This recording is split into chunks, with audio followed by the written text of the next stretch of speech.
ሞኖክሲዎች ለአንድ ዓላማ ብለው ከተቀረው የህብረተሰብ ክፍል ተነጥለው በተለየ ቦታ በተለየ አመጋገብ የተለየ የህይወት አመራርን የሚከተሉ ክፍሎች ናቸው ወይም ሰዎች ናቸው። ይህንን የምናውቀው በብዛት በመንፈሳዊው ዓለም ላይ ነው ወይም ደግሞ በቤተ ክርስቲያን አካባቢ ላይ እንደዚህ አይነት ኮንሴፕቶች ይነሳሉ።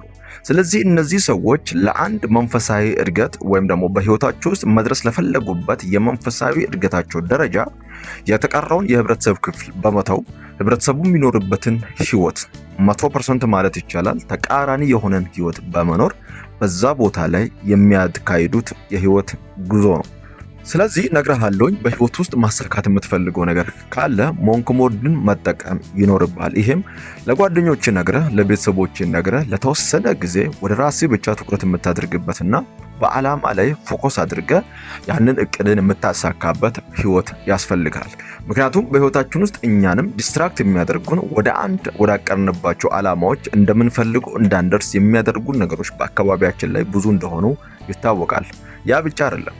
አንድን ነገር ለማሳካት በሚደረግብን ተጽዕኖ ወይም በኤንቫይሮንመንቱ እና በአካባቢያችን ላይ ባሉ ነገሮች ምክንያት የማሳካት እድላችን ደግሞ ዝቅ ይላል። ይህንን አይናቸው ተከፈተ በጣም ጥቂት ሰዎች ይረዱታል። ለዛም ነው ለ6 ወር ሞንክ ሞድ ግባ፣ ለ1 ዓመት ሞንክ ሞድ ግባ እያልን ብዙ ጊዜ ሀሳቦችን ስንሰራ የምትመለከቱት። ስለዚህ እኔም በግሌ በጣም በተለያየ ወቅት ላይ አስፈላጊ በሚሆንበት ጊዜ ላይ ለረጅም ጊዜ 6 ወር አካባቢ አንድም ቀን ከቤት ሳልወጣ ራሴ ላይ ኢምፕሩቭመንት በመስራት ማጥናት እንደዚሁም ደግሞ ቢዝነሶችን ቢልድ በማድረግ ያሳለፍኩባቸው ጊዜያቶች በጣም ብዙ ናቸው።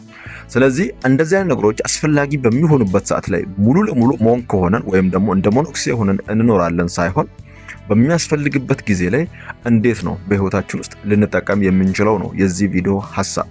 በዚህ ጊዜ ላይ እንዳስፈላጊነቱ በተለያየ ጊዜ ላይ ከሰዎች ጋር ልትገናኝ የምትችልባቸውን ነገሮችን ስኬጁል ብቻ በማድረግ በዋናነት እቅዶችን የማሳካት ጉዞ የሚደረግበት ነው። በሞኖክሲዎች ላይም የምንመለከተው በእነሱ በመንፈሳዊ ነገር ከተቀረው ህብረተሰብም የተሻሉበት ምክንያት ይሄ ነው። እነዚህ ሰዎች ዝም ብሎ አይደለም በዛ ቦታ ላይ ያሉት በድንጋይ ውስጥ በማያመች ለሰዎች በማያመች ሁኔታ ውስጥ የተቀመጡበት ምክንያት ዝም ብሎ እንዳልሆነ ታውቃላችሁ። እነዚህ ሰዎች ለተቀረው ዓለም የተለየ የሆነ እውቀት የተለየ የሆነ ዳይሜንሽን ውስጥ የገቡ ሰዎችም እንደሆነ ይታወቃል። ስለዚህ አንተ ሞንክ ሞድ ውስጥ በምትገባበት ጊዜ ላይ ከተቀረው ዓለም በላይ ሊያደርግ የሚችል ከተቀረው ዓለም በላይ የተወሰነ ነገሮችን እንድታገኝ ሊያደርግ ወደሚችል ዳይሜንሽን ውስጥ የሚያስገባክ ማይንድ ሴት ነው። ስለዚህ በህይወት ውስጥ ሳክሪፋይ ልመድ።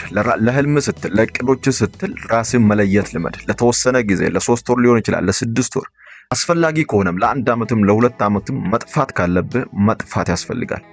ካልሆነ ህይወትህ ተደጋጋሚ እንዳይሆን የምትፈልግ ከሆነ ከዚህ ህብረተሰብ ጋር ወይም ከጓደኞች ካለህበት ኢንቫይሮንመንት ጋር ተመሳሳይ የሆነ ውጤት እንዳታገኝ ከፈለግ ከዚህ ሲስተም ውስጥ መውጣት የምትችልበትን ሚስጥር እየነገርኩ ነው ያለሁት።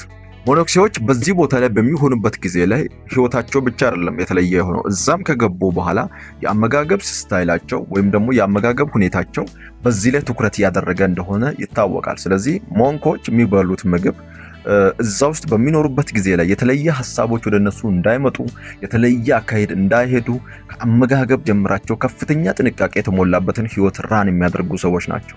ያም የሆነበት ምክንያት ምንድነው? ሐሳባቸው በትኩረት እንዲሆን የሚመገቡት ነገር እንኳን ለሐሳባቸው ላይ ተጽዕኖ እንዳለው ስለሚያውቁ ቆሎ እስከ መመገብና የተለያየ ነገሮችን እየተመገቡ ሐሳባቸውን ለመሰብሰብ ተጽዕኖ አእምሯቸው ላይ እንዳይበዛ ማድረግ አቅም አላቸው።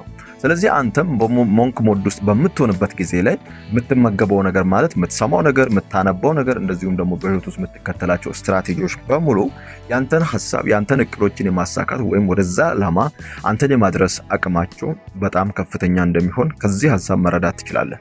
ስለዚህ ሁላችሁ በተለይ አሁን ላይ በጣም የተወሳሰበባችሁ ነገሮች ግራ የገቧችሁ ምን እየተፈጠረ እንደሆነ እንኳን ክላሪቲው እንኳን በደንብ ጥርት ብሎ እንኳን አልታያላችሁ ሰዎች ወደ 6 ወር ወደ 3 ወር አካባቢ ወደ ሞንክ ሞድ ውስጥ በመግባት ራሳችሁን በመቆለፍ ላኪን የሚባለው ራሳችሁን በአንድ ቦታ ላይ በመቆለፍ በአንድ ክፍል ውስጥ በመቆለፍ መጠናት ያለበትን ነገር ማጥናት፣ ስለ ስኬት ማጥናት፣ ስኬታማ ሰዎችን ማጥናት፣ ሶሻል ሚዲያ እንዴት እንደሚሰራ ዓለም እንዴት እየኖረች እንደሆነ ሴልስ መማር፣ ማርኬቲንግ መማር እንደዚሁም ደግሞ በዚህ ጊዜ ላይ አስፈላጊ የሆኑ ነገሮችን ዲጂታል ማርኬቲንግ ሊሆን ይችላል፣ ኤዲቲንግ ሊሆን ይችላል፣ እንደዚሁም ደግሞ ፊዚካል ፕሮዳክት ወይም ፊዚካል ቢዝነስ የምንላቸውንም ደግሞ ሌሎች ስራዎችን ወደ ግብርናው ዘርፍ ቼክ ማድረግ ይቻላል። ወደ ኮንስትራክሽን በተማራችሁበት ነገር ሊሆን ይችላል በህይወታችሁ ነገሮች ግራና ቀኝ ዞር ብላችሁ ብትመለከቱ የተቀረው ህዝብ በዲስትራክሽን ኮንስታንት በሆነ ቋሚ በሆነ መወዛገብና ራስ ላይ ትኩረት ባለማድረግ ሁኔታ ውስጥ ስለሆነ በጣም ትልቅ የሆነ ፖቴንሻላችሁን በመረዳት ከዛ ወጣችሁ ህይወታችሁ ላይ ትልቅ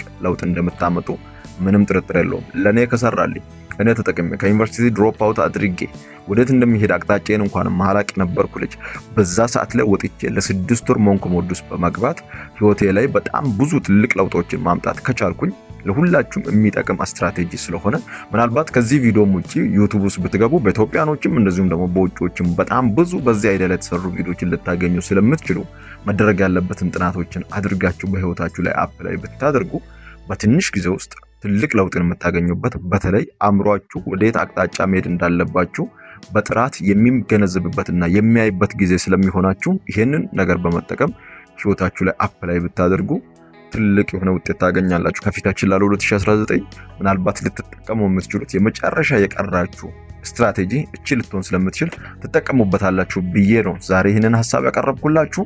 ላይት ነበርኩኝ፣ እናንተም ላይቶች ናችሁ። ከኔ ጋር መቀጠል የምትፈልጉ ቴሌግራም ቻናልን አንግፉ ላይት ብላችሁ ሰርች አድርጉ። እዛ ላይ አስፈላጊ የሆኑ እይታዎችን በየጊዜው ለቅላችኋለሁ። በቀጣይነት በቪዲዮ እንገናኛለን። እስከዛ ድረስ መልካም ጊዜ ይሆንላችሁ።